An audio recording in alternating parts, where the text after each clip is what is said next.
বৃষ্টি হচ্ছে, গুটি গুটিতে বৃষ্টি হচ্ছে। এখন গাড়িটার আবে ছিল ওই নোহাটা, উনি ব্যাক করতে যায়, গাড়িটা ঘুরে যায়, মাঝ সাথে আসে লাগাতে ওই মাইক্রো যেটা ছিল ওটাতে 8 জন বাচ্চা সহকারে 8 জন ছিল।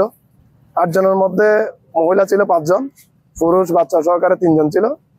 5 জন মহিলা মারা গেছে, আর 2 জনের আশঙ্কাজনক। যিনি চালাইছিল ওনার ঠিক আছে মোটামুটি, ওদেরকে চট্টগ্রামে রেফার করা হয়েছে। 6 লাইনের বা 6 লাইনের যেটা করার জন্য ওটা আমরা স্মারকলিপি অলরেডি মহোদয়ের কাছে পাঠাইছি। তারপরে ওটা আজ পর্যন্ত তো আরো কোনো কিছু হয় নাই। ওরা তো আশ্বাস দিছে এটা সবার দাবি, এটা যদি 6 লাইনের না হয় তাহলে এরকম দুর্ঘটনা করতে থাকবে। এরকম বেপরোয়া গাড়ি যে চলাচল আমাদের রোডে চট্টগ্রাম কক্সবাজারে, এটা আসলে আমরা এই যে পরিমাণ আমাদের যেহেতু একটা সৈকত, সমুদ্র সৈকত আছে, অনেক জায়গা থেকে অনেক গাড়ি আসে, এখন এই রাস্তাটা খুবই বেপরোয়া হয়ে উঠছে। সেই জায়গাতে আমরা চাই এই জায়গাটা 6 লাইন হলে আমাদের দাবি 6 লাইন হোক। 6 লাইন হলে হয় কি আমরা এই দুর্ঘটনাটা দেখবো না। আমার কথা হচ্ছে যে ওনারা ঢাকার থেকে কয়টার সময় ওনাদের তাও জানি না।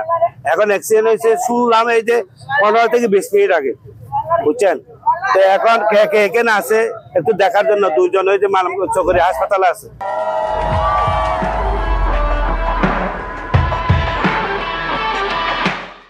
আমার ওই যে বাগনিটা আর আমার নাতি বউটা, এখানে আমার আর 3 জন আছে। ওই একজনের নাম হচ্ছে যে আপনার রমি, আর উদয়টা হচ্ছে যে বাইক